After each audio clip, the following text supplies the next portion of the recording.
Hello, hello, hello. Are you hearing me? Yeah, very good. Yay. Hello. Hello, hello. Hi, I'm Catherine Torpy. I'm the Executive Director of the International Focusing Institute.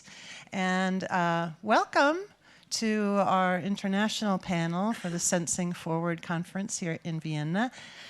When we started planning this conference, the first thing that we wanted to do was make sure that we got some of these fabulous, illustrious people organized to get together to talk with us a bit about Jean Gendlin and the early days of focusing and how focusing and thinking at the edge and the philosophy of the implicit and focusing-oriented therapy have developed since those early days. Last night we had our German language panel for the DACH region, and tonight we have an international panel, and I'm really pleased and I'm grateful to all of you for being here, and I'm grateful to Jeffrey Morrison for being the moderator. So without further ado, I will hand things to Jeffrey.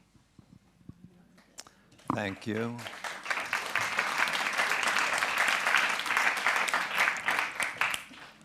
So, okay, I am amplified. I wasn't quite sure. Thank you all for being here. This is really an honor for me. And we have 5 lovely focusers here. And we're going to begin with the person who had the connection to focusing the longest time ago and kind of move in a chronological order, although I think Akira is a little out of order, but he wanted to go last. Well, out of order, not disordered. Okay, so Ann Weiser Cornell, Mia Layson, Robert Lee, Alana Fretza, and Akira Kime. So. Hi, I'm Ann Weiser Cornell. And I met focusing and Jean Gendlin at the same time on the same day, October 1972. I was 22 years old, and he was 45.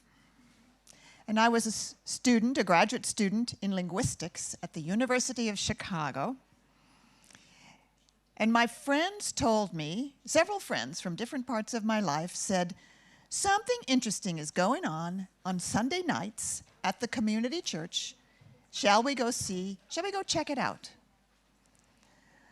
I walked in a room that was probably meant for 40 people, and there were 80 people crowding that room. And at one end of the room, there was a man sitting on the table as if he had no bones in his body. And he said, "This is Changes. If you're here, you belong here."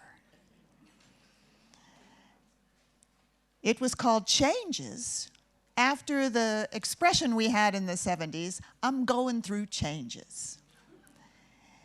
And I learned that this group had been started several years before by psychology graduate students who wanted to do something positive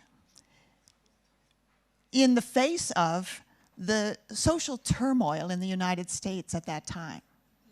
One of them was Kathy McGuire.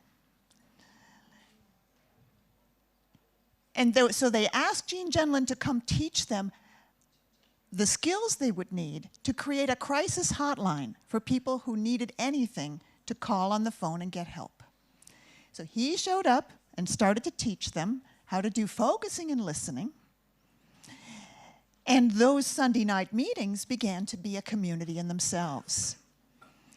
And that's why so many more people were coming each week, not just the ones who were interested in the crisis hotline. Because if you're here, you belong here. Anyone could come.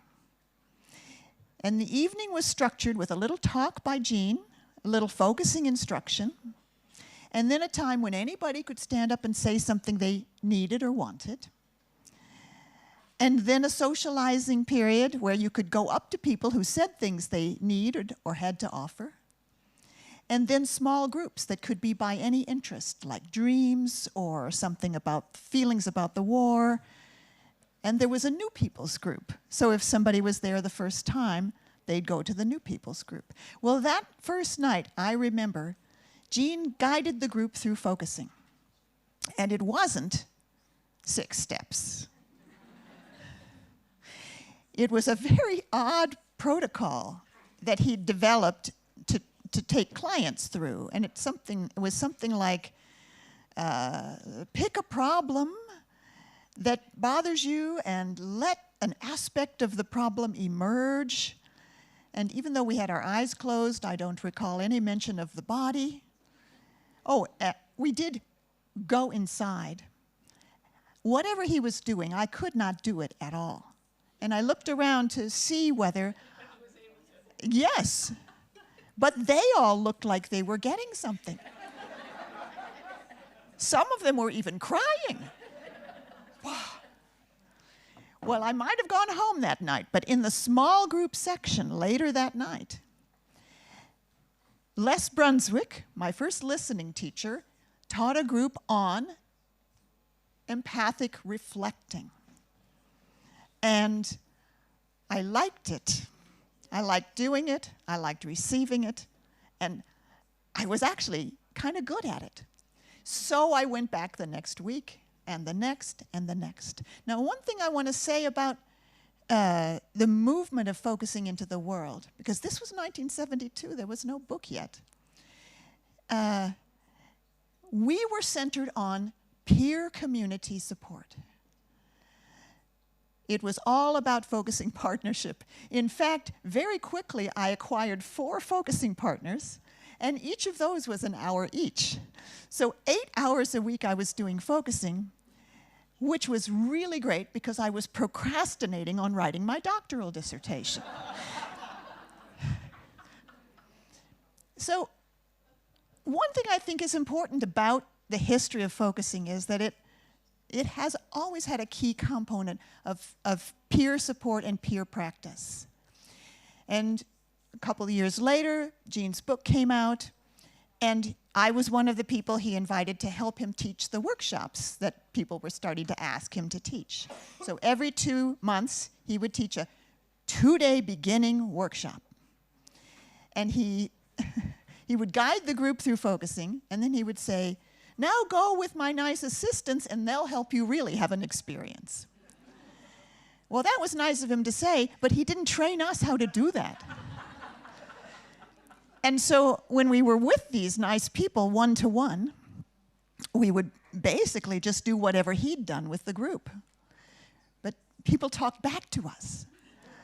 And then we needed to come up with things to say to help them.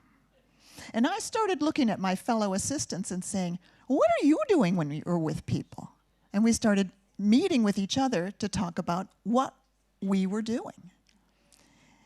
So focusing had a ground in peer practice. And I was not a therapist, but I had a feeling, I had a felt sense that I wanted my life to be based on focusing. So I thought, and then around that time I moved to California, I thought, well, I'll sense in my body what it is I want to do with my life now that I'm in California. And what I got was, I want to be a focusing teacher. And it took me 7 years to build up a practice that could support me. In the meantime, I had some kind of day job. And I taught people to focus with each other. From the very first class, focusing partnership. So I'm passionately in favor of the many movements that have arisen, FOT and so on. And what my life has concentrated on is teaching people focusing for themselves in partnerships. And one thing that really has touched and inspired me is the work of Nina Joy Lawrence and Pat Omidian. They are my students. And they, especially Nina Joy, went to Pakistan to support her friend Pat Omidian and decided we need to teach these people focusing. And they developed a way of teaching focusing that would work for that culture, that situation. And by the way, you must know about Jean. He always wanted people to teach in their own way and never believed that focusing should hold still, and be rigid. And he wouldn't hold on to it and say, you have to do it this way. So how did they teach teaching in Pakistan to many Afghan refugees? They would teach little skills and then say, now go teach your family. I was so inspired by that I developed a course called Get Bigger Than What's Bugging You that has 5 easily teachable skills, easily doable skills that people can do and pass along. And this is the vision I have for the world, that we are part of a movement, person to person, partnership to partnership, that it spreads and expands focusing throughout the world, sometimes not even attached to the word focusing. Like, if it's more important to get the message across, then let's call it something else that will mean something to people. By the way, I have a business that can support me and 4 employees, and I do it by teaching focusing courses and also teaching topics related to people's lives, like aging and, now my mind is a blank, self-care and so on. And I haven't even mentioned my wonderful partnership with Barbara McGavin, which was around creating the work we call untangling. That's been really important. In fact, it's our business now. We need to continue to give the message because this skill is valuable for every single person in the world. That's what I want to say.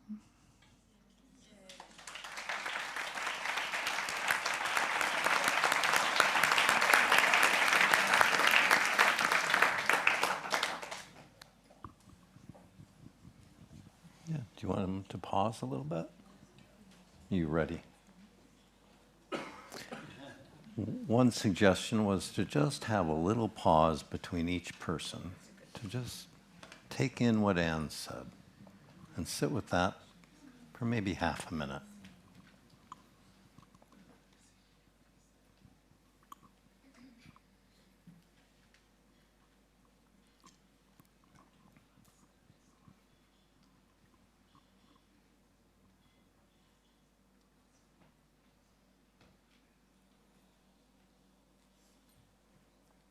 Mia, whenever you're ready. So, from my personal trajectory, I highlight some of the key points regarding focusing and focusing-oriented psychotherapy in Europe. So, in the 1960s and 70s, our training in psychotherapy at the University of Leuven was based on relational skills, as described by Carl Rogers. As part of the theoretical background, we were introduced to Gentlin's philosophical texts. It was obvious that the contributions of Carl Rogers and Jean Gentlin together formed a fertile ground for psychotherapy. Gentlin expressed this basis in his lecture at the International Congress in Leuven in 1988. And the picture you see there is from that conference when he gave this lecture. And I, as a young woman, was in a dialogue with him. So that's the background here. But these are the famous words of Gentlin, and I'm sure you all know these words because we published this lecture in the conference book we published after the conference. But these are the famous words of Jean Gentlin in 1988 at this conference, what he expressed. He said, "I want to start with the most important thing I have to say. the essence of working with another person is to be present as a living being. What matters is to be a human being with another human being. And then he explained also, the word focusing means to spend time attending to an inwardly sensed edge. So that intertwining of the interpersonal presence and the inner felt process remains a central point of attention for me. Then, the second point I want to develop a little bit on. Gentlin's work was and is much more difficult to grasp than the simple language which Rogers wrote. Gentlin uses an unusual language that we now understand as process language. I think that the crucial switch from paying attention to content to paying attention to process is still one of the great difficulties in understanding Gentlin's work and sharing its richness with others. Gentlin's texts only came to life for me after I had experienced how that approach works. It was in a lively interaction with Gentlin that I first experienced the special and powerful impact of the focusing process. I had the luck that he was at our university for 1 month as a guest professor, and that was in 1980. And in that month, I was his client in a demonstration session. So I had this personal experience of this very powerful interaction. So Gentlin's approach, therefore, has to be experienced in order to comprehend it. But there's also his philosophical way of writing, in which much is implicitly present, that he does not express explicitly. Gentlin was aware of that difficulty. He often passed it on a request from editors to write a chapter for a handbook or a journal to me with the words, "You explain it more clearly and comprehensible than how I write myself." I still experience Gentlin's invitation to clarify his work and make it more accessible to a wider audience as an important task for each of us. My next point of attention is also in line with this. The specific way of inner listening during a focusing process is not self-evident to many. That is why I find it helpful to distinguish several micro-processes that can facilitate a successful focusing process. For example, I welcome the focusing book as a description of a number of simplified steps that are sometimes necessary at first to connect with a deeper level. When you understand the essence of the process, you are free in how and what you use to facilitate a fruitful interaction. That is what I have experienced time and again with Gentlin. A great openness and a welcoming of diversity with a strong affirmation of everyone's individuality. In this way, I learned how a genuine authority excels in passing on knowledge and experience in such a way that everyone is stimulated to discover and further develop their own authority. And then last but not least, thanks to Gentlin, I was able to develop more awareness of the most subtle reality. I learned to communicate its value in a language that does not narrow down the living process to one specific concept or to what a specific culture offers.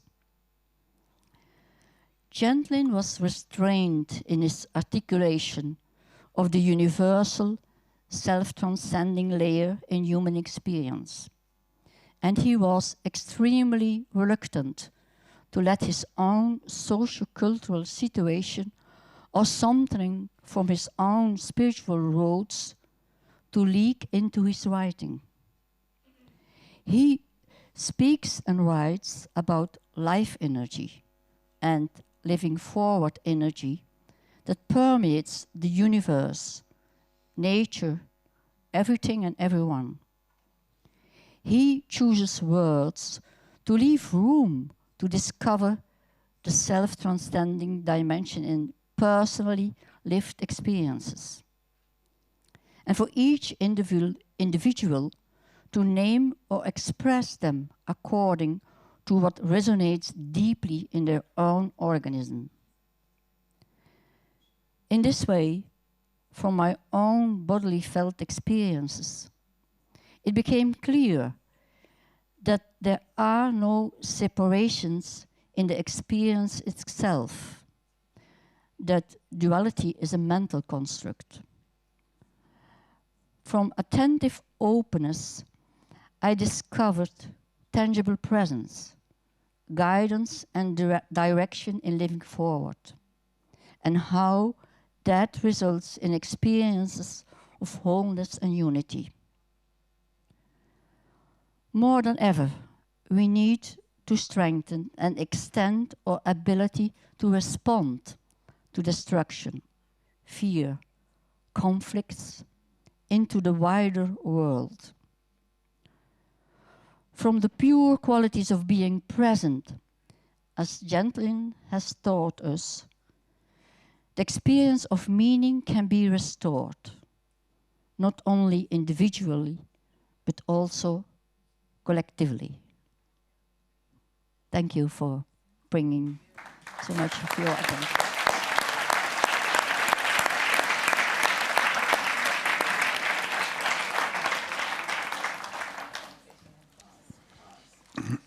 Hello. Pause for a moment.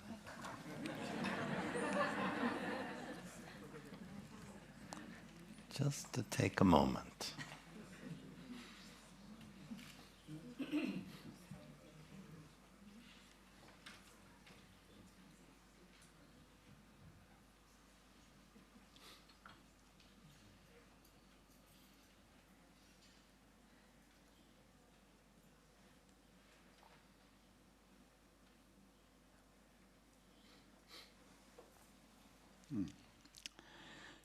So I want to start my story with how I found focusing.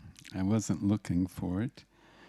I was on a personal journey to visit kind of communes and progressive psychology people, centers on the East Coast. And I'd done this for 3.5 months. And I was at the last stop in Burlington, Vermont. And it was about 6 o'clock at night. And I went into this health food store. In the US, health food stores were kind of this new progressive place where humanistic people went. And there on the blackboard was a sign saying, focusing session, $10. And 1980 it was. And so I felt drawn to that. I'd never heard of focusing or anything else, just it came alive for me. And I called up and the woman answered and she said, well, it's nighttime and I don't really know you, and you know, I'm not going to have you come over here and do a session.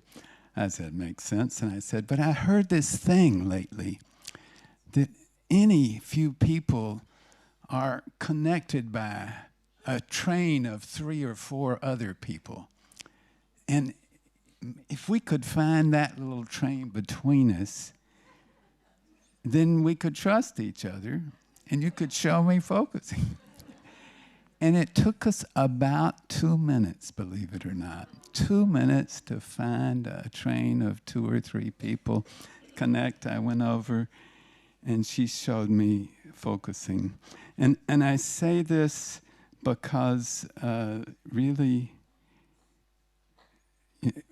anytime you can show someone focusing on the bus, on the plane, on the train, to a family person, who knows where it will go. That's the first piece of me. I'm getting to Jean in this. Well, just to cue you into my thing, Jean was very supportive to me, and I could never figure out why. There were just these ways that things would come to me to have a chance to get to know him better, and I'm going, why is this happening? And I later figured out, so I'm going to tell you what I figured out. So in 1987, I went to a changes group of Zach Boukidis, and I think it was maybe the best one in the history of the world. And it was really something. At some point, we had a second meeting each Wednesday night or whatever it was. We had a gathering of changes groups in the region, and then I started 2 changes groups at the Quaker meeting I was going to, and all of these were on Sunday. So I was doing 4 changes groups every week, all on the same day, which was my immersion. And it wasn't costing me, you know, we paid $3 so we could pay for the utilities. So that for me is also somehow we have to make sure that focusing is really available everywhere, okay? And now I'm going to get to Jinlin, which is the point of this, but well, there was one other thing. I was serving on a board of alternative humanistic psychology institutions that Clark Moustakas had organized. And Jean was officially on the board as the representative from University of Chicago, and he would show up, you know, every few sessions or something, so I kind of knew him and stuff. But he would eventually be very kind and supportive of me, and I didn't know why. Later, I figured out that Clark Moustakas was kind of a mentor to him back in the 50s, as early as the 50s. He created heuristic research, and so this was kind of good karma and stuff like that. So anyway, these kinds of things. Now I want to tell a real Jean story. So Mary McGuire was leaving after her illustrious service, and so Jean wanted to put on videotape how Mary taught focusing. And so he invited, 8 or 10 people, and they were making videos of Mary's way of teaching. Jean was behind the camera, believe it or not. So at one point in this workshop kind of thing, very unusual, Mary was saying, Jean says, I want you to show this interpersonal kind of confrontation thing, but where I'm the one being confronted. And, okay. And so Mary looked around for volunteers to confront Jean. Dead silence. And she kept saying, and he kept saying, it's okay, you can do this. Dead silence.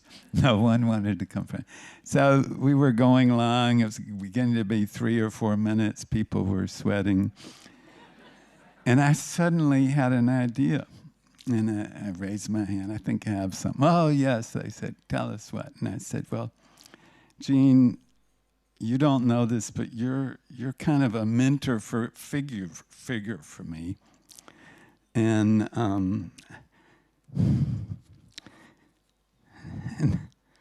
sorry, I am not so organized. I'm not good at organization. And thank you, Jeffrey. And I need you to be, you're my mentor, whether you know it or not. And I need you to be more organized as a model. And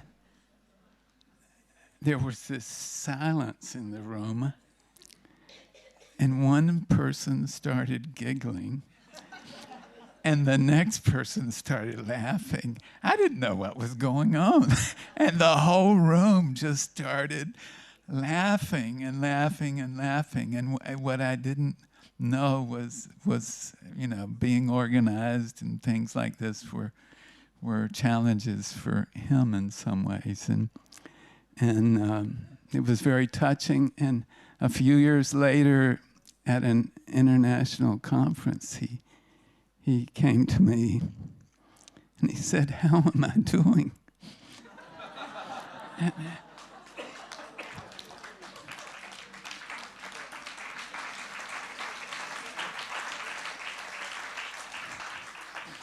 So,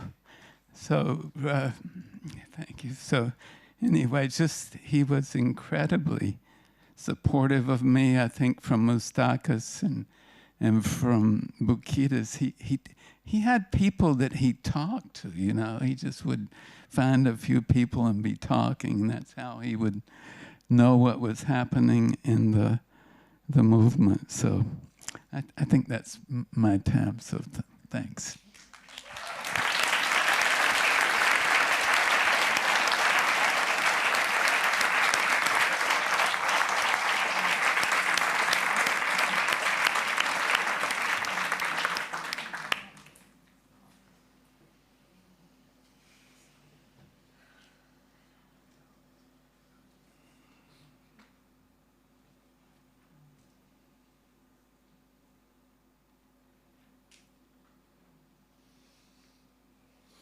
I met Clark once.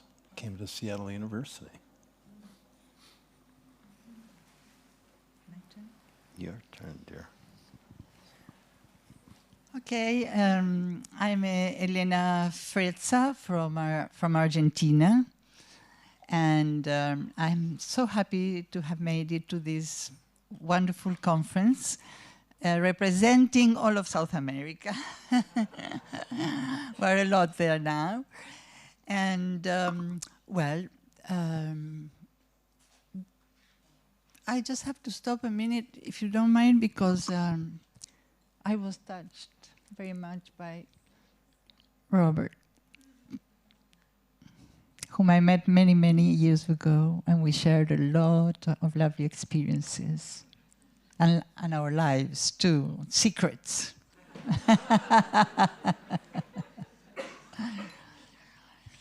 So, how did I learn focusing on?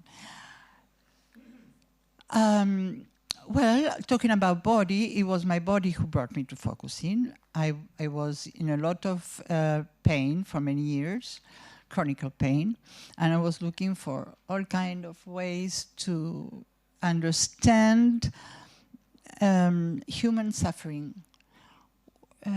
I wanted to understand what was so painful in people's lives that could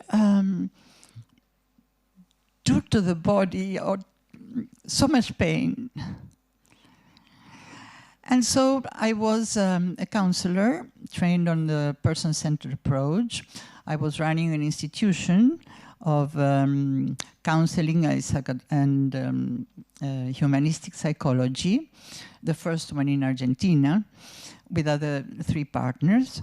And I learned that there was a person-centered approach international forum in Brazil.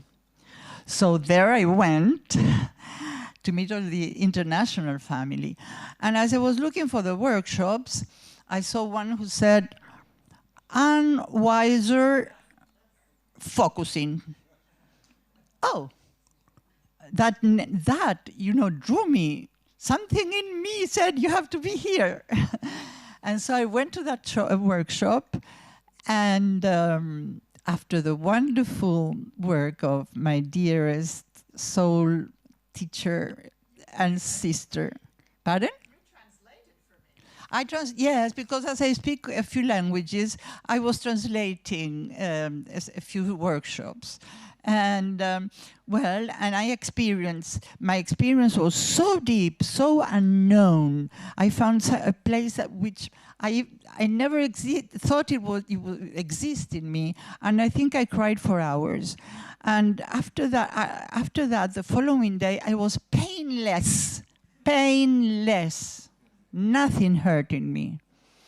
So I said, okay, this is a way.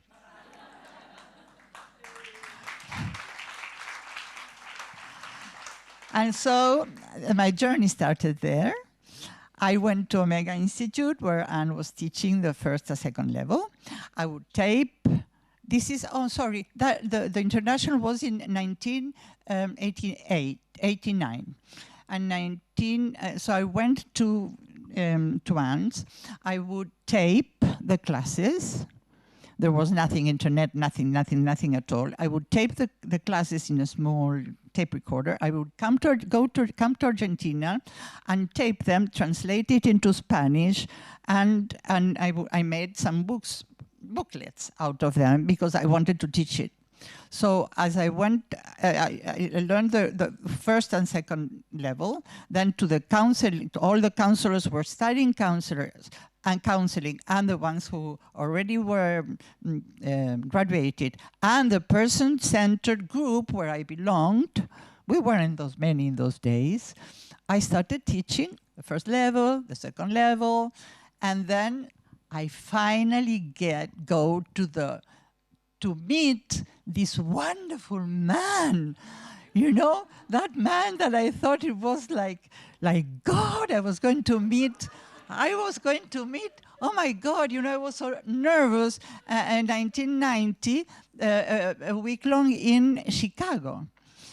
And okay, he talked, and I was there, my heart was beating so hard. And I admired him so much, and I was so moved, and I was, and so I said, how am I going to approach him? And then at lunchtime, he was having lunch with us, and he came to me, and he said, "You're from Argentina, aren't you?" Oh my God, yes. I am from Argentina. And he said to me, "Do you mind if I sit next to you for lunch?" Oh my God, he was asking me if I minded.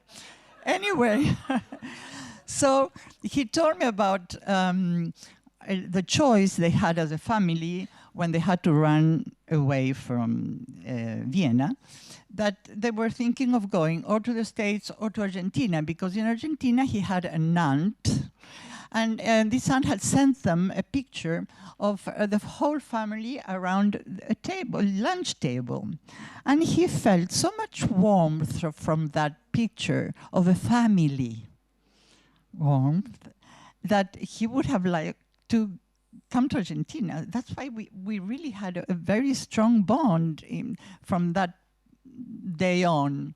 And but his father, who followed his felt sense, very wisely went to the States. Very wisely, because focusing wouldn't have happened in Argentina. There is no money for anything. and for research or anything, he would have gone away, surely. So that lunch was really something. And so he asked me what was I doing, blah, blah. And I told him that I was going back and teaching, and he was so excited about that.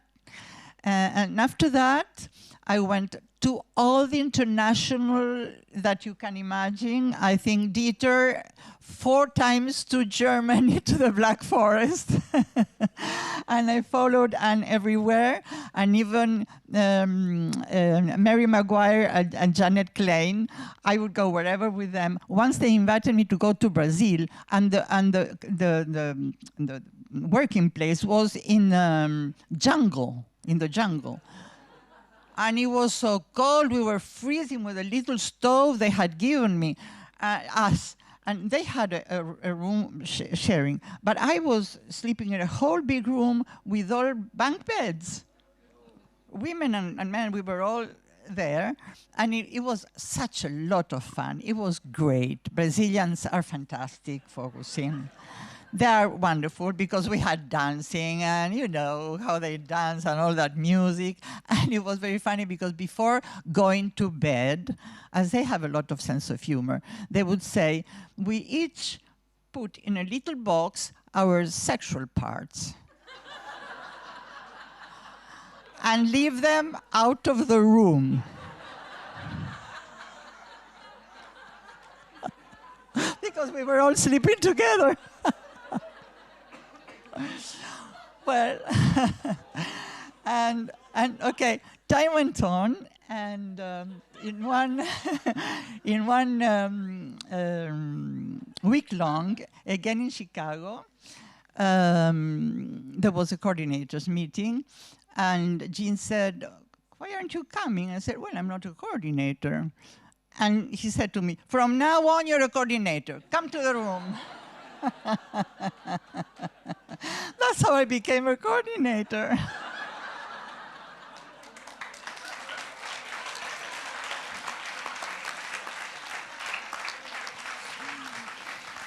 And so I said to him, "And what do I do now?" "Nothing, you just do what you've been doing all this time." So, well, focusing, grew up in all South America, developed. I taught in Uruguay. In Chile, there was Edgardo Rivero, who's doing a wonderful job. I have to say that. I have to mention that. Very, very good friend. But all the rest, there was nothing. So I went to Uruguay and to different countries of South America teaching. Of course, I had very good teachers, and well, Jean too, imagine. So what can I say? You know, I would like to maybe say something about Jean, but at a personal level, not an academic level. He was such a whole person. I mean, whole in a meaning of everything. Everything was there all the time. And when he would say hello to someone, his smile would be the same one for everybody. And you would feel his presence, and you would feel he was all there for you, and that you were special. And it wasn't only with me, it was with everyone. And this is Jean and me when I.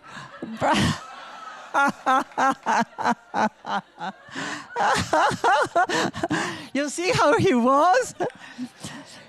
He's not as in the picture they showed before, that he was all well dressed. No, he didn't care about his hair, about his shirt, about anything. So we had to comb him before going into any conference and do the buttons of his shirt properly, because he didn't care about anything. He didn't care about anything. So he was so happy when this was translated by Edgardo Riveros, and he was so happy. And then I sent another picture, I don't know if you have it, about, this is the first, you won't recognize me, that is me. That is me. And this is 1990 when I met Jean for the first time. And this was after lunch, I suppose, or after something. But, you know, he was holding me here, and I was, oh, my God, you know. And yes, we were like two persons there, you know. And this is the, oh my, you know, it was so, we were two persons. There was no difference between us.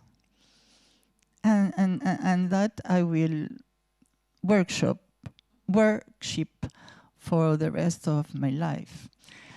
And well, I had the privilege to go to, well, I went on teaching, as I was saying, and then I went to Madrid too for working with dreams, and I was, you know, really going to it more.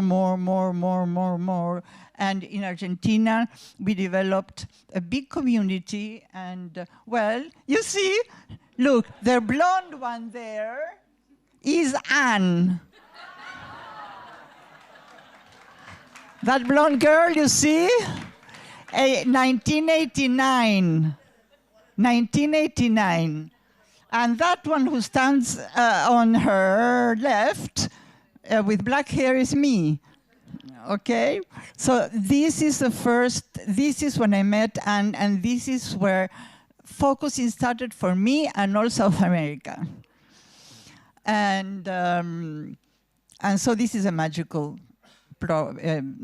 time. And the other picture you see, this Olos was the center I ran of counseling and of humanistic psychology. And I invited Anne many times to Argentina. She came many times. And then Barbara McGavin too came. But this one is the early days. And so, you know, we were, I mean, the first workshop that she taught in Holos, there was 120 people attending that. And Anne was saying, oh, I feel a movie star here. What's going on? And now, you know, there are so many coordinators, and I have one special one, Florencia Sassoli there, who's done so much work, and she's still doing work. She's in the board, and she's helping TFI. And I was in the board for 2 years, but it wasn't so organized at the time with Jean and Mary. And remember, that was fun. And a lot with Jean and all the developing and focusing. And then she has a wonderful article that I recommend to read, which is The Revolutionary Pause. What Jeff is asking, a pause from one come to the other. So I remember, and I think that my time is over. I don't know, you let me know. Just I would have a hard time saying no to you. And so once I went to his house one weekend, and just to spend the weekend together with the family.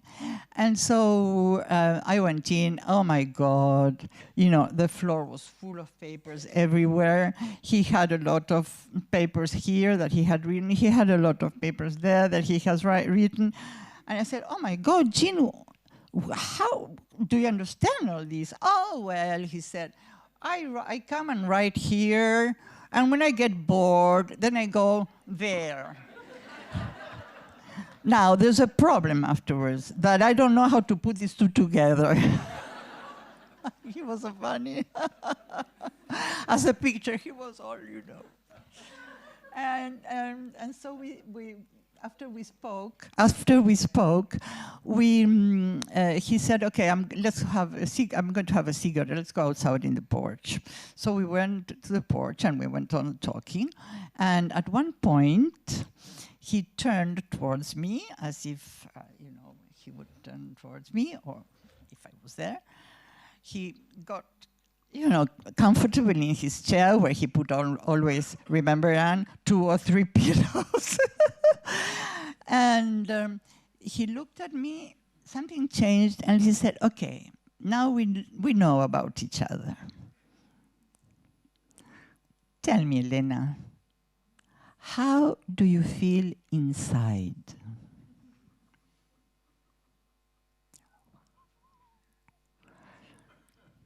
How do you feel inside? Oh my God.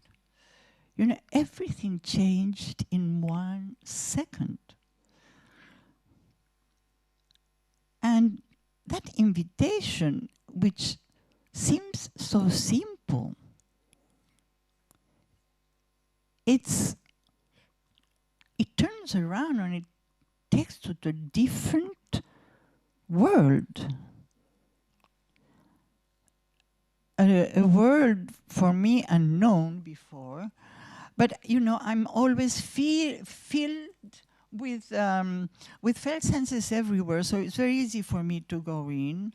And from the beginning, you know, I can tell you now, like at least 2 or 3, or I don't know how many felt senses of many things that, as I see people, as I see the water, as I see Florentina, as I see Barbara, as I see Dieter, I see. So it's you know, we are a whole universe inside.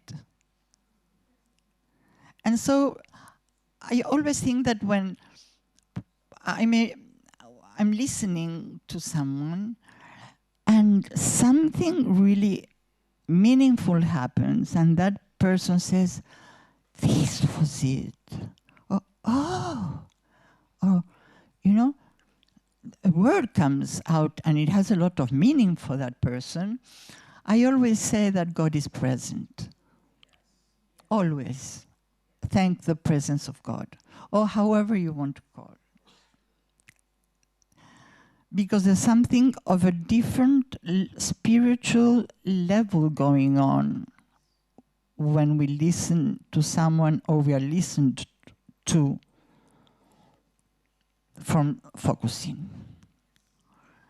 So I honor Jean. I honor this conference. I want to thank everybody involved in such an organization. Catherine, wonderful. And I'm sure Jean is with us. And I'd like to evoke his spirit. I'd like to evoke his smile and his love for all of us in the same way. You know, not because I was Argentina, because I was a person like everyone else. And I think I ran out of time. So there is so much more to say, but you know, I think there's always more. There's always more. You know, he said, "There's always more." There's always. It's in an eternity the more that we have, isn't it? And that's a job. You know, it's our whole life to look for the more. Thank you.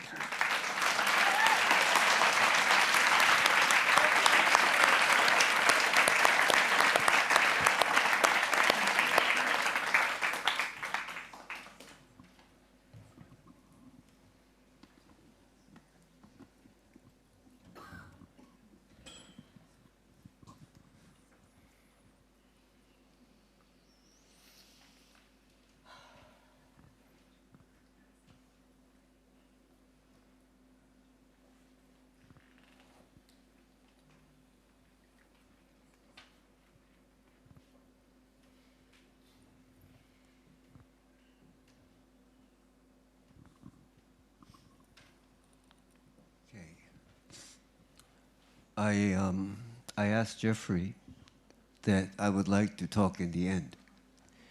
And now I'm sort of regretting it.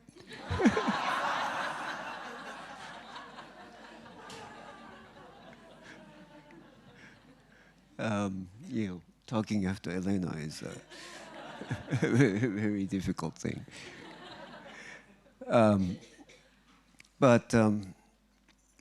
Let's see. Yeah. So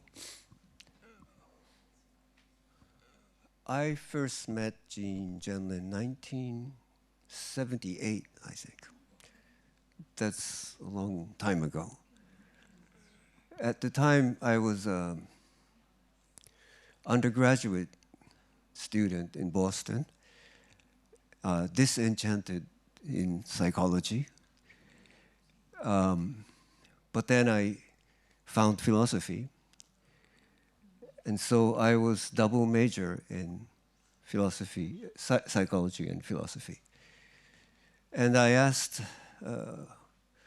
my professor where I might go to do some graduate studies with somebody who is a philosopher and a psychotherapist. And she said, you should talk to Eugene Gendlin. And Gendlin had written this thing about Heidegger, and it was communicating with Heidegger, that's what I heard, and also was working with Carl Rogers. So I thought that would be perfect. And at the time, there were no emails, right? So I had to call him in his office. He's never there. So it's like, it's really difficult to get to. But I finally got to him, and he said he's doing focusing now. You know, that's the year I think the book came out, the not the Bantam, but the Everest House version. So I said, well, what's focusing? What's that? Because I didn't know about it. And he said, if you would come to a workshop in Chicago next weekend or something, I will let you in. So I gladly went to Chicago, and I met him for the first time at the door. And the minute I saw him, I felt really close to him. I don't know why. I felt really connected to him. And I went to the workshop, and I still didn't know what focusing was, okay? But I found that Gene was such a great listener, so sensitive, so gentle, and yet so much was happening in the client. And I didn't know what was focusing, but this was really gentle and powerful. And I wanted to study this. So I applied for master's degree at the University of Chicago. And before I got admitted, my father had died. So I was in this financial difficulty. But fortunately, I got the full scholarship from University of Chicago, including the room and board. So that's how I was able to go to Chicago. And then I found Gene to be very caring of me. He would take me out to eat. You know, the first time I ate Wiener Schnitzel is with Gene. And he loves to go to Chinese restaurants. Yeah.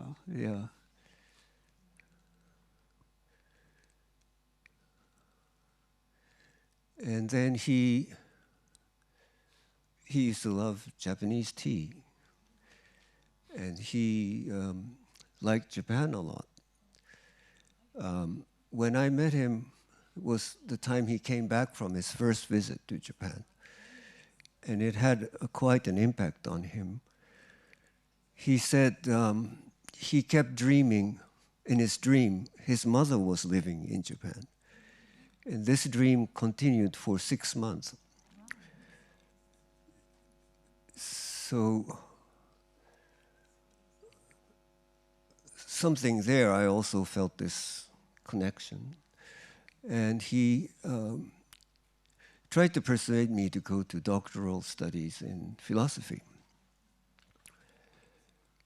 And I had thought about it, but I didn't rather be a psychotherapist than study philosophy, because my idea of philosophy was you have to sit there the whole day reading books.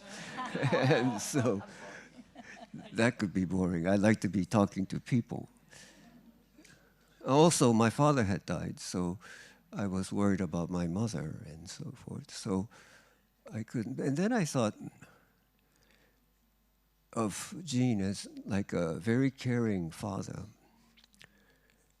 So I thought I knew that I had this father transference on him. And then the times have passed, and we still were connected in letters. Didn't have emails back then. Letters, occasional telephone calls. And I'm going to show you a letter, or part of a letter that he wrote to me. I've kept this. This is really personal, so I kept this for a long time to myself. But I think Gene would like me to open it. And I feel like as if he has invited me to come here to do that. Yeah.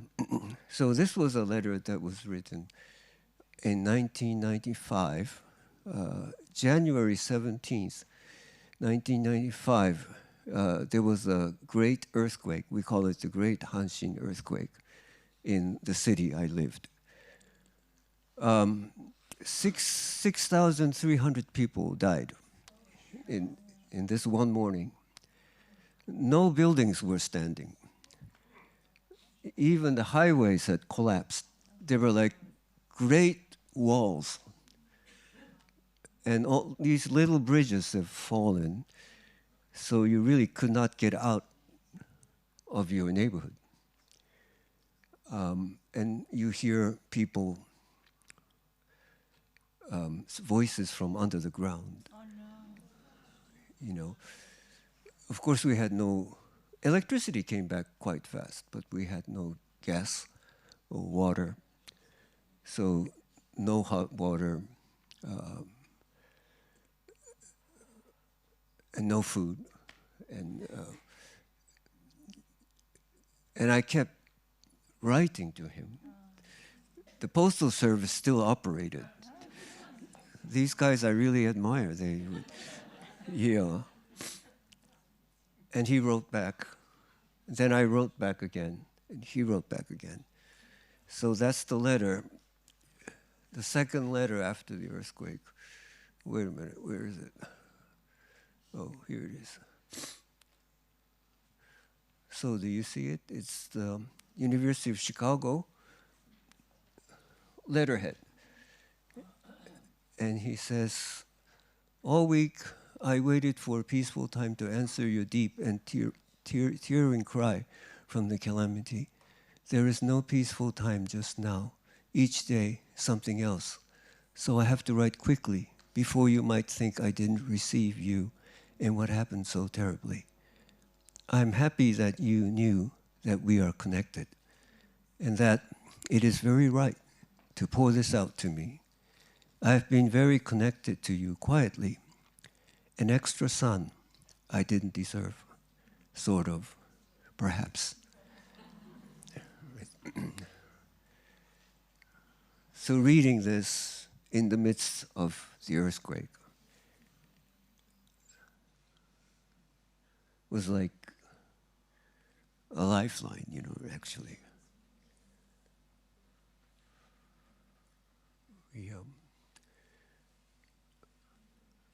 Then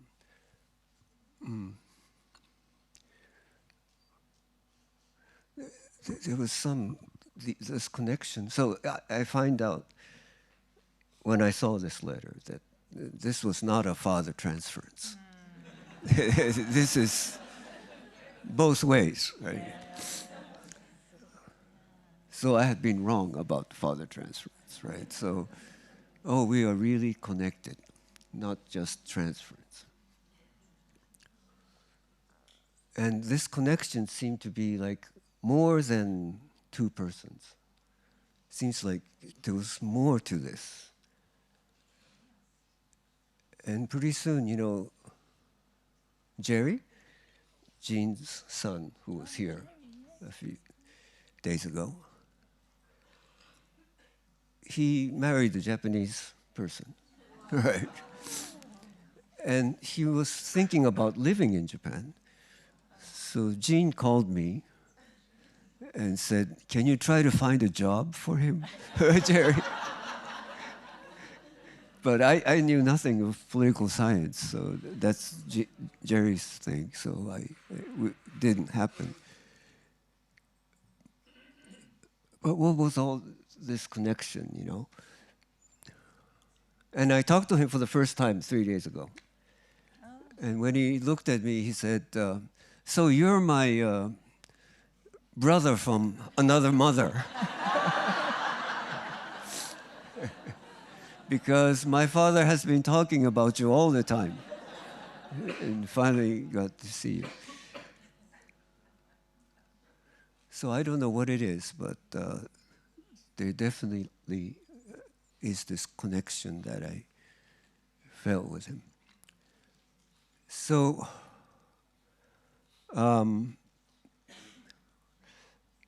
I was also thought I'd talk about development of focusing. And I can't talk about the development in Japan because I can only talk about myself. And what I'm recently interested in is the original observation of focusing. And I wrote a paper on it, and it was published last November. So it's a new paper. And this has really been forgotten, that focusing was not a method originally. It was a description of how people have experience. So he has this summary, but I won't read it because it takes too much time. But anyway, I want to show that there are 4 phases to this experience. And they're overlapping, so it's not really clearly 4. And he also has written about it in 1968. The headings are different, but the contents are the same. So I give this example, like the following example. I go to a Starbucks and I order a coffee, and I say, "Oh, I want, with my coffee, I want a New York cheesecake." But the minute I say New York cheesecake, it doesn't feel right to me. So I will say, "I want a New York cheesecake." Wait a minute, okay? So what's happening in this wait a minute, right? My body tells me it's not cheesecake I want. It's something else. But I don't know what it is. So there is something my body is telling me, but I don't know what it is. This is called direct reference, right?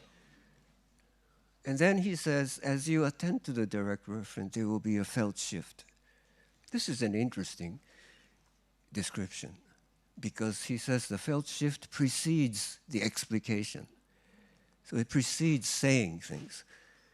So it's like something changes and I say, "Oh, now I know something about what I really want. I want a chicken and bacon panini." Okay. That's called unfolding. That's phase 2. And phase 3, everything, all the implicit aspects of the chicken and bacon panini are applied to understand myself. So it's actually this taste, this spice in the chicken that I want, and this panini bread that I want. All this is now applied. And the final phase 4 is referent movement or content mutation. In other words, what I wanted has changed. Right, from cheesecake to panini.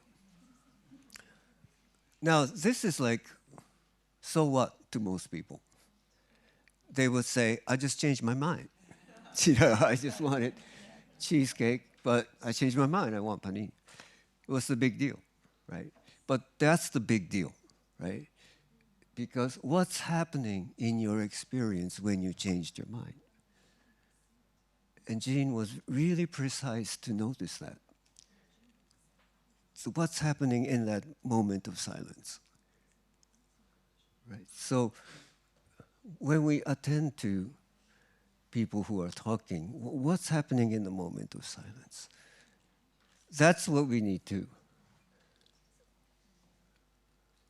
attend to. Now, Gene called that focusing. And then he made a method to teach focusing. And the bad thing is he called them both focusing. Right? So it's very confusing. So I'm calling it focusing alpha. So this description of the experience I'm calling focusing alpha. And the method of teaching it I'm calling focusing beta. Right?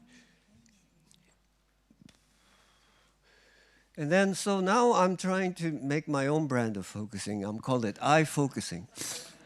I-focusing like iPhone or iPad, but actually no, it's I is for my name. You get me, right? Crossing with animals, Asian focusing, so forth. And I-focusing uses focusing. It's not meant to teach focusing. Okay, so now it's time to, I think it's to use focusing. And I'll be doing a 1-hour workshop on it on Sunday morning in a hangover probably from the night before, which is the gala, 8:30 in the morning. I'll be happy if you come. Thank you.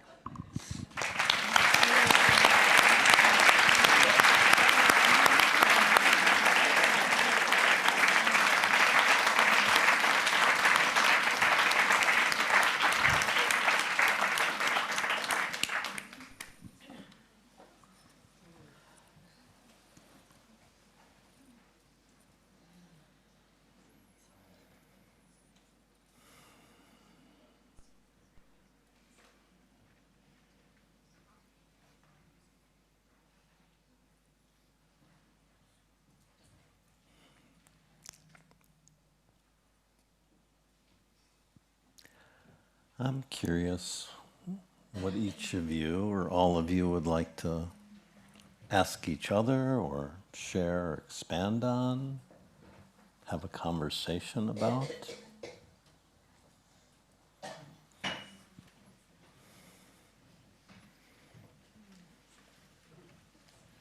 Maybe there's a story about Jean or just sensing what you might like to add.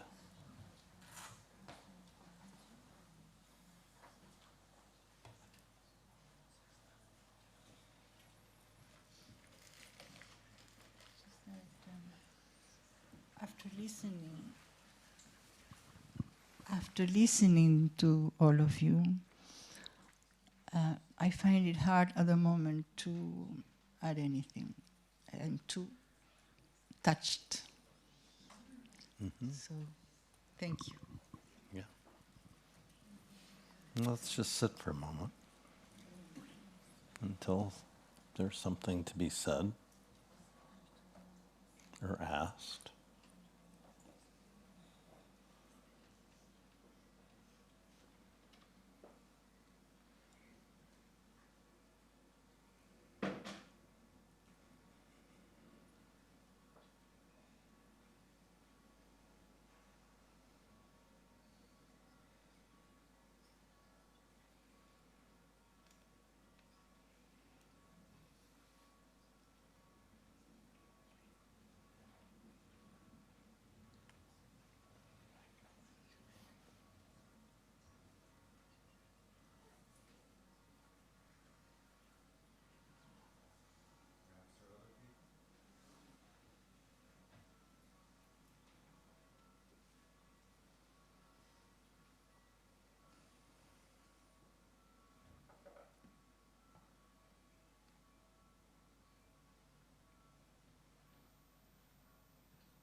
I was going to say, shall we? Were you about to say that? I was thinking about to say that.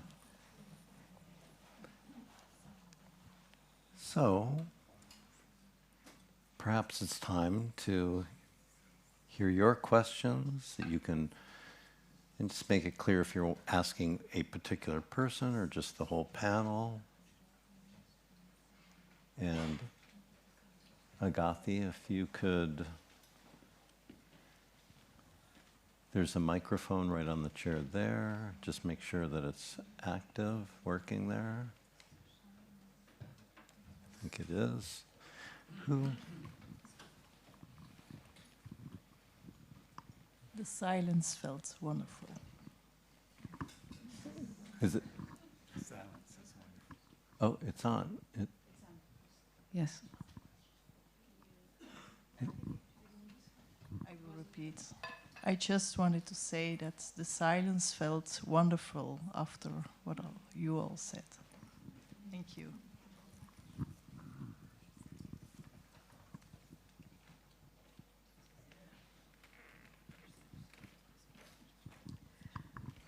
Thank you. I'm sure I'm not alone in thanking you all for the many gifts that you've given us, not just at this panel, but throughout the conference and throughout the years. And I guess what I'm holding are how broad your shoulders are to carry such a huge legacy. And partly you're carrying that for all of us because we haven't had the privilege of having met Jean. So really from the bottom of my heart, it's thanking you for everything that you are doing and everything that you're holding for us. Thank you very much.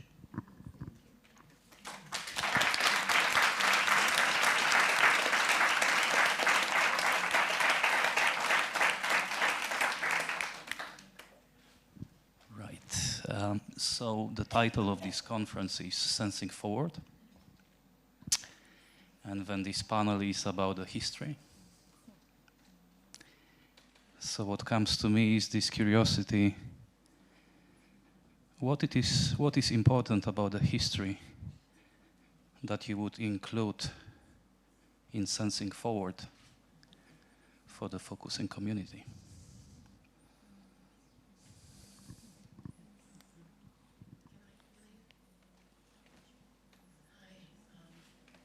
Can you hear me? Okay. Yeah, I can hear it now. I think I had known Gene, but I hadn't had a real strong connection with him. I've met him several times, but maybe less than 5, but I didn't really know him. And it was so wonderful to hear all of you having your personal relationship. I loved hearing you, Anne, because it made me feel personally warmed by your heart to mine. And I felt that in every single one of you. I mean, it was just so good. And I have more to talk to you about, Robert, but, because of our connection with Marty, but, and more. But I thank you so much for what you shared with us tonight, your personal relationship. It was just so much fun to hear you and to hear every one of you. Thank you. Sorry, maybe I didn't understand well, but was this a question? Yes. No. Okay. Yes. Okay. So this is a very... An invitation, okay. I think this is a wonderful invitation because how we carry this forward is all of us doing what we're doing and following more and more generations. Like I say, I have children and grandchildren and now great-grandchildren, and I know it's all over, and I don't know them anymore.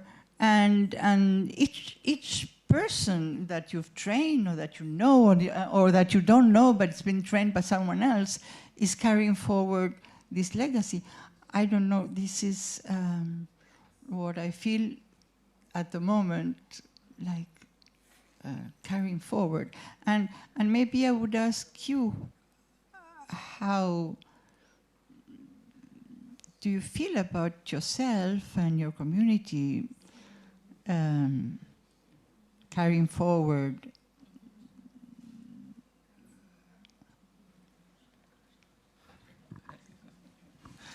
Thank you.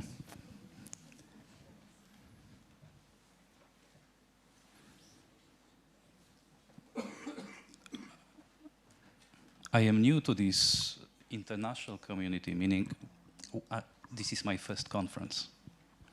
And this is the first time I get to meet so many people interacting directly body to body.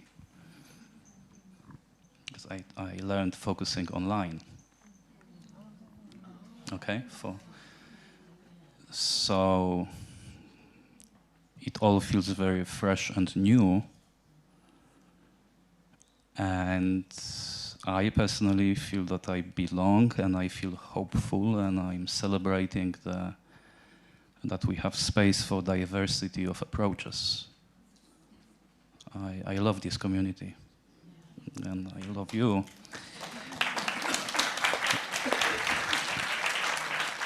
And maybe let me just bring it back to you, because you have so much experience and you have been doing it for many years. And my curiosity is about, because as we move forward, we move from the past, and I'm curious about what do you sense is important to remember. We don't want to keep things, the same. We evolve, and at the same time, there is history, and there is Jean's work and legacy. So this is my invitation to wondering, what do you sense is important? Can I give some answer to what you asked? What's for me very important, that we are an instance of what Jen invited us to do, that each of us, in the situation he or she lives in, and with the talents each of us has, brings in different aspects of his legacy. And I think that that's also my invitation to everyone. Where do you feel in the situation you live in, how you can contribute, not just in a personal way, but in a way that this legacy stays as a living body of knowledge and experience among us. And I think that's what every person can do in his or her own situation with his or her talents. And that's also, I think, what we give some illustration, how different we are in our way of approaching, the situations we developed focusing further. And that's also what I wish every one of you could do. After I spoke, I wished I had said more about why focusing partnership is so important. And it seems to me that it's a model of two people interacting where each person gets to be fully who they are,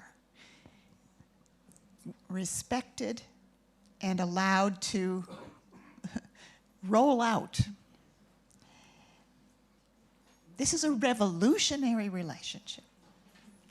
And it's revolutionary to have a community and an organization that's not based on everybody following a creed or a mental construct of what it is we're doing together. The ability to respect each person's light, each person's next steps, that the body brings its next steps, that's what brings us together. That's a revolutionary. Now, it brings its problems. Because can we explain that to other people without using that language? Sometimes it's not easy. And yet here we are, the biggest international focusing conference yet, and so many people focusing all over the world who aren't here.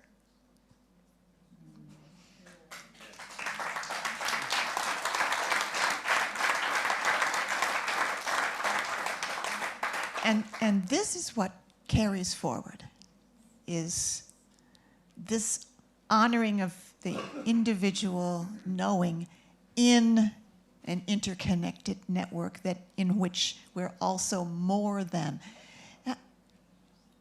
I grew up in a small town where the only way to be included was to be like other people in what you wore, what you said, and what you did. And in the focusing world, I found out I was included even when I was different.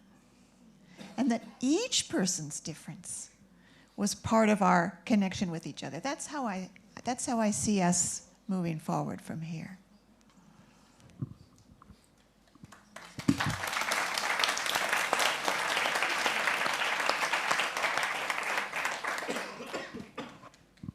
I want to say something about moving forward, sensing forward. Why do we have to sense forward? Right? So it's as if I think there's some kind of stoppage. So we need to find our way out of this. It seems to me like, on the one hand, people have become more sensitive to feelings than before, it seems to me. But on the other hand, there's so much intellectual concepts now, and there's artificial intelligence now, that people are, doing therapy with artificial intelligence. And maybe they're going away from bodily felt sense. So one way that I think we need to move ahead is to reinstate the person-to-person contact, or body-to-body contact, shall we say. Because in a different way than before, we're still lacking this. That's what I just came to my mind.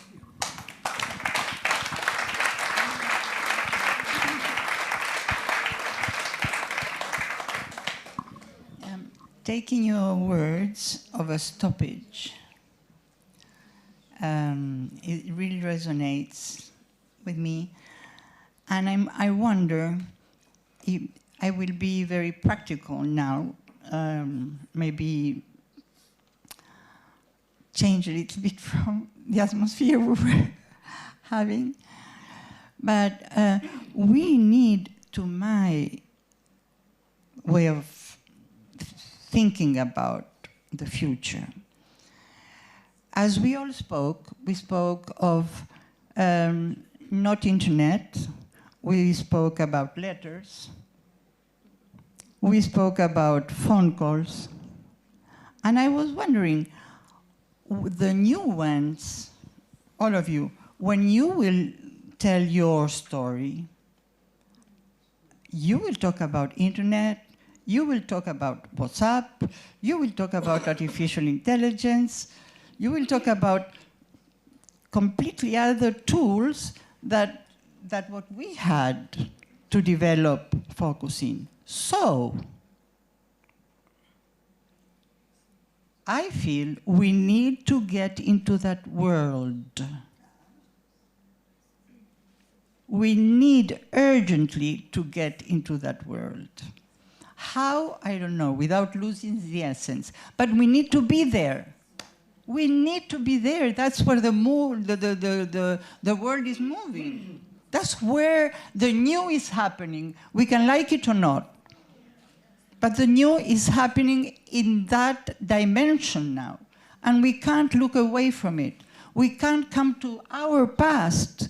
We are the past. You're the future. Right?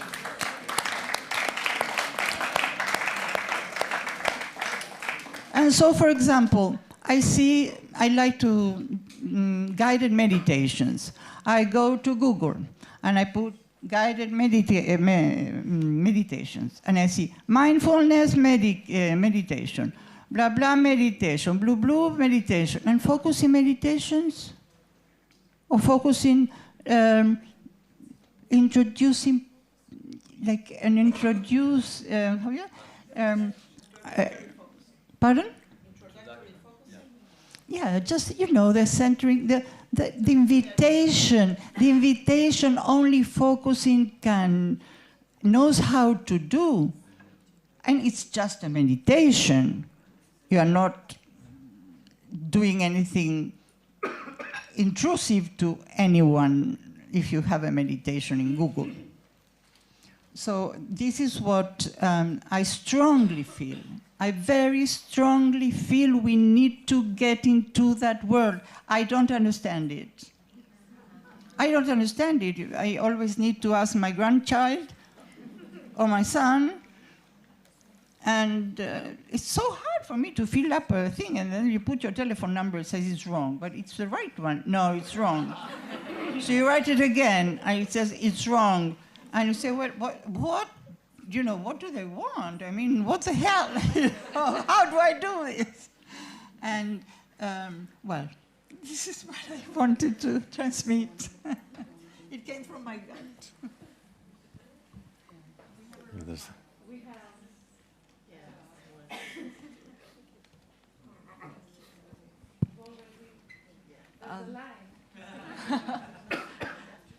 Hello, everyone. So I'm the coordinator from China mainland. We didn't have too many people come here this time. So I have a task to bring lots of news here to China mainland. And one question from them is that about the trend, that's what you said, the future.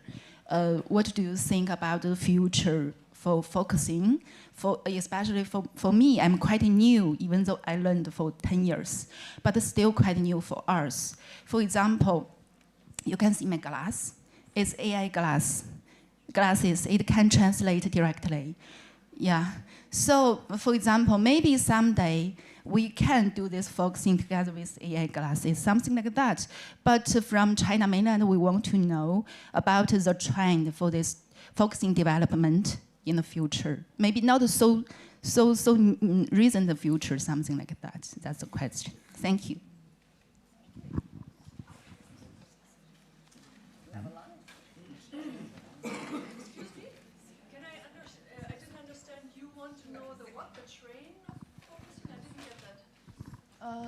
Because we are quite wondered that, for example, just like my glasses, maybe someday we will have some first assistance by these glasses to do focusing, solo focusing, something like that, or do focusing just with these glasses or other tools. These glasses, it can translate now, but maybe in the future it can do focusing. Maybe I just say. So we want to know the trend, how to say the focusing together with this. The trend, yes, yeah, trend. Yeah, for focusing. Yeah.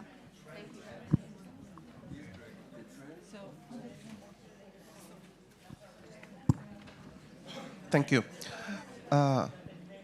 It makes much more sense for me when now re-looking at the theme of sensing forward after hearing this wonderful sharing from all of you. As if it's not just a historical recount of what happened, but when looking at each of you, it's not just history. And sorry, Elena, you are not the past. You guys are not the past.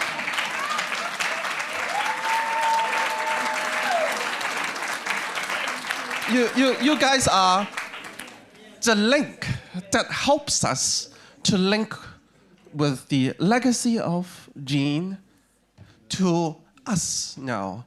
I do not have the honor to even have a look of a living Jean. But you guys have. And I guess in each of you, I sense that. The living Jean that is still there. And each at its own aspects that shines. And exactly, it's going through the many workshops and still many more to come.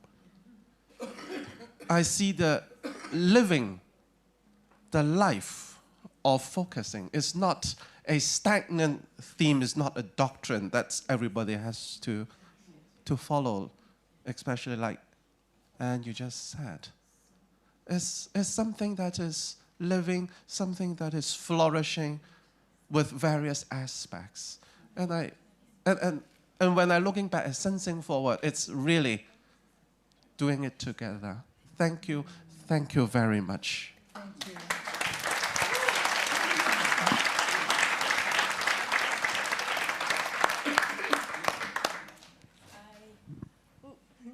Well, I'm very much encouraged by my neighbor here, Barbara. Go on, say this, go on, say this. So thank you, Barbara, for encouraging me. And yes, I agree fully. You're not the past, and none of you. And the thing I said, I whispered to Barbara, on which she encouraged me, is that I work a lot with students, and I teach a lot of focusing there as well. And what I found, of course, the focusing world has not to ignore internet and AI and everything. But I think the special need for the young people now is to have this, what you all say, person-to-person, bodily-to-bodily contact. So that is what they are all longing for. They are not longing for their mobile phone. They're not longing for their contact over there. This is just the escape. And this is the tempting, and it's going on there. So and I have also teenage children, so I'm aware of the field of internet. And I feel you sort of free them. If you sort of free them from their mobile phone, of course it's practical, I use it too, but if you get them in normal or real or hello to you and hello to you, they feel much more human, and so it's not history, this. And it's even, I think, with more AI, it's more needed than ever. That's right.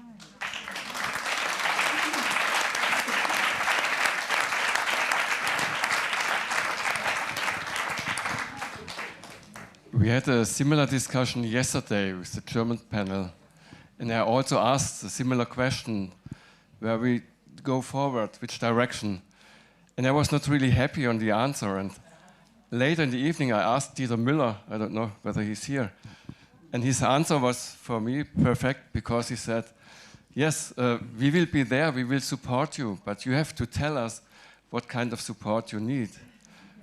And this is, I think, which needs to be done, to use you in a resource, but it's more up to us now to say where we go, what we need, what we want. Thank you.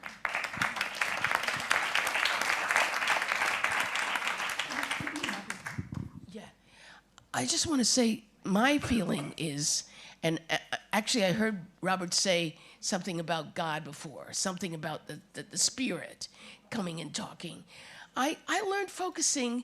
I first came to focusing at the same time that I came to centering prayer.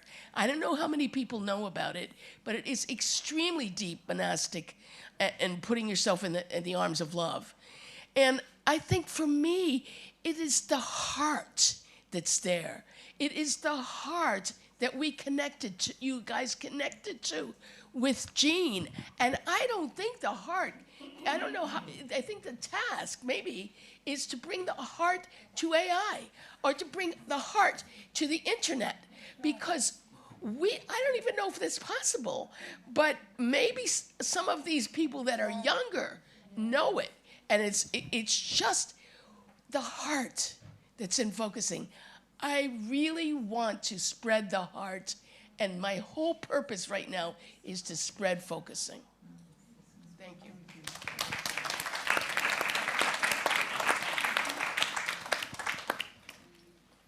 Thank you. I would like to reply to you, Elena. Oh, yeah, sorry, first. I want to say that if there are historical cycle, and we are feeling like in a sort of declining period, through whatever, through the AI that we might be scared of, if we run and meet this, we simply meet them, the new way, the new tools, is a way to accelerate the process. Because there is always a kind of decadence once you use a lot of these things. And I think that in a sort of proportionate way, there will be an increasing need to become closer in a physical way. So my invitation is to accept these new things, use them, meet them, and see what happens afterwards, instead of avoiding them. Okay? That's what I wanted to say. But I agree with what she said about, obviously, doing also that. I would like to meet everything which I don't know, because I don't know it. Just for the fact that I don't know it, I want to meet it and see the results of it by me meeting it. Thank you.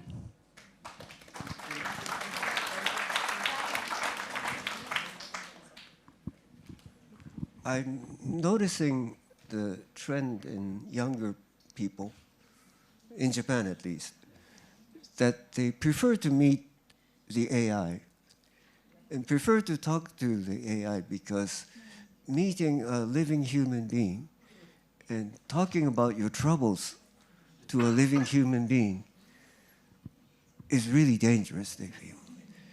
They feel the AI is less threatening. So how do we break this barrier? That's one of the challenges that I sense that we need to move forward. Here, Lana. Yeah, when I said that we need to move towards, I didn't say forget about the felt sense, forget about your heart, forget about the... No. The challenge is how to take focusing, I mean, the essence of focusing, through this other world that is going on. So to make it available for more people, this is what I mean. We don't want to miss the new. We cannot afford to miss the new, because we can expand and move forward, but not in, just, we'll talk about the felt sense or whatever. No. I'm talking about spreading, focusing towards, with integrating these tools that I don't know of, to get it going on. That's, I don't know the way, but I feel the need for the new. I don't know what it is. I don't know how it's going to be. But this is what I feel that we need to, it's what's happening. I can't avoid looking at what's happening. And I have grandchildren, and I know how that works, and the need they have, that I agree completely with you, to be with a person, even to be with their grandmother, it's already a big step, because usually at home they are not with anybody speakable to. So, of course, I agree. But what I'm saying is that we need, this is what I feel, we need to move forward into that world unknown to me. Okay? I don't know if it's clear. I want to make it clear. I don't want to make it and of course we're not told.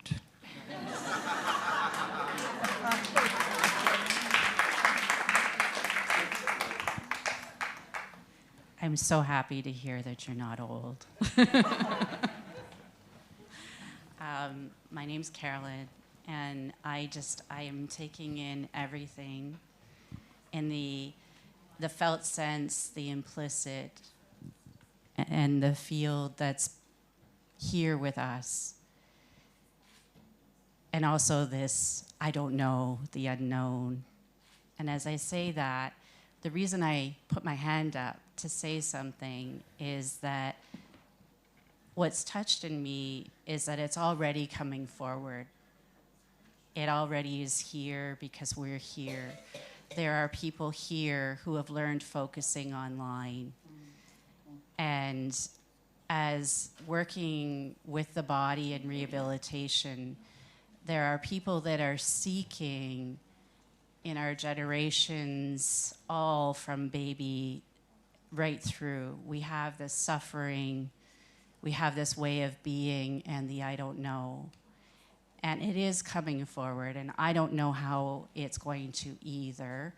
I don't have any more answers than I do for my clients, unfortunately. But I do know that as I encounter it, as it comes up on my phone, there are other people, as you've said, Anne, that are not here, that are here, that are on the internet and are in apps doing focusing. So I'm not sure that we're even aware of all of that, but it's here as well. So as we are all here with that, I just want to thank you for bringing the body, the memories, the living here, and the invitation, because I don't know what I will need from you, but I'm just glad that you're here.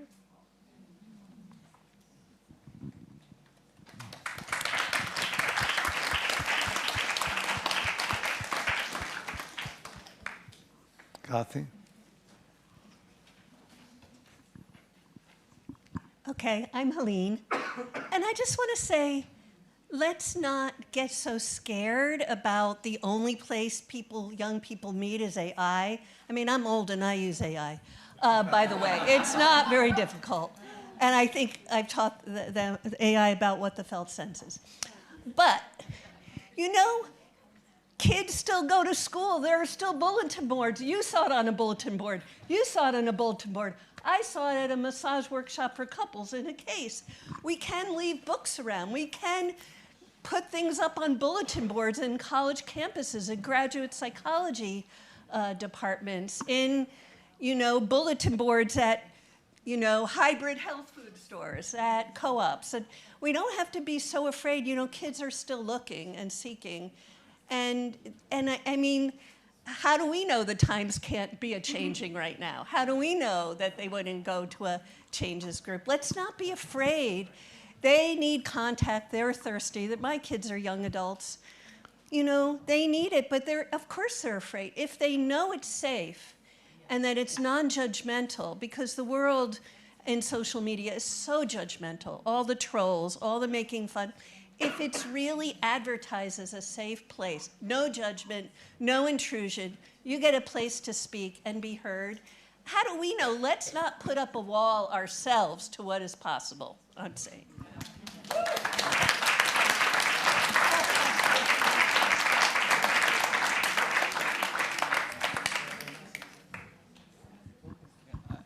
I want to second what Helene said. I have a small practice. And I have 5 clients that I see, and then I have people on phone and so forth. But 2 of those are in their 20s, and they want to come in person, and they make the trip on the subway to come in person. The other 3 are older. Okay, and then I also remember listening to a little girl during COVID who was talking about how she couldn't go to class. And she had to be on poopy Zoom. She called it poopy Zoom. She didn't like it. It was shitty. She wanted to be able to be with her classmates. So the need for human contact has not disappeared.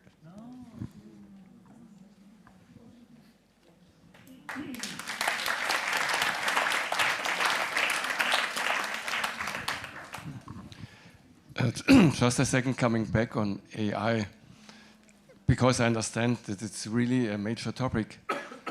And at the same time, we had this morning a workshop with Joshi and Greg, and that was very encouraging. And it doesn't fit together with what I see in here now, because we are maybe 40 people there. And I think this workshop would deserve to have it here in the panel with all of us, because they have, no one knows what will happen with AI, but they have ideas what we can do, and I would encourage to think about this.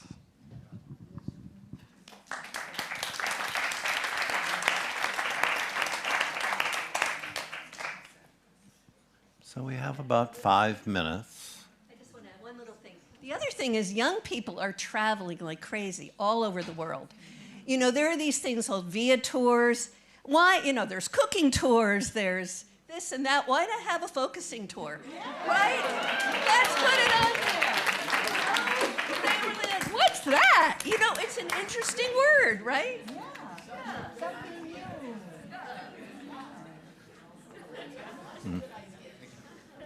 A very, very short thing to answer to you. I have direct experience of young people who want to meet after trusting me, after some time of time. And so the touring thing, it's wonderful. I think I'm organizing one of this. Because it's so nice. I'm taking advantage that I'm in Italy. Everybody wants to come in Italy now. So we can do it. We can do it. We can do. You're all invited. Why not?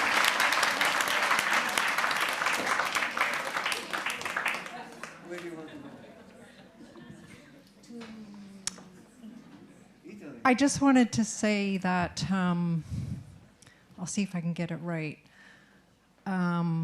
It wasn't that long ago, I've been focusing long enough to remember that we would all focus in person. And then we would be focusing on the phone. How many of you now are focusing on Zoom? How many of you are focusing online? I think 10 years ago, if we would have suggested it, it would have been like, no, no, no, we can't do that. We've got to do it in person, right? So we're already adapting to what's happening around us. So I think without any of us even knowing it, we're adapting to AI. Whether you like it or not or agree with it, you're kind of already doing it. And so what you were saying, we do have to, we're kind of doing it already, and what Greg and Yoshi came up with this morning, I do think it's worth paying attention to. It's a possibility of using an app or AI. It doesn't mean not focusing with other people. It means it's like a vehicle to learn a bit about focusing and then find your partners to do it however you want to do it, right? So it's, yeah, I think that's, I hope I'm clear in what I'm saying. Just because you're using AI or an app doesn't exclude focusing in person with other people. It gets you in touch with what focusing is and how important it is, and we don't want to lose that.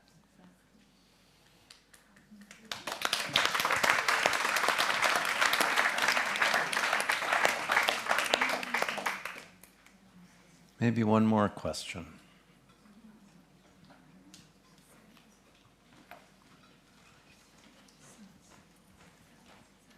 So I'm so glad that I got so many questions answered from your side. And I will bring back to China mainland. But what I aim is not just say, oh, this is AI glasses. It can take photos. It can do what. I just say that in the future, we can't avoid this kind of things happen. And we need, how to say, not to need, but we just like focusing way. It's holding and lighting it happened, but we need to know it will happen soon, something like that. Maybe first is just assistant tools, and then maybe we can do focusing by AI. That's my point. Thank you. And I would like to thank our panel for being here and sharing their history and wisdom.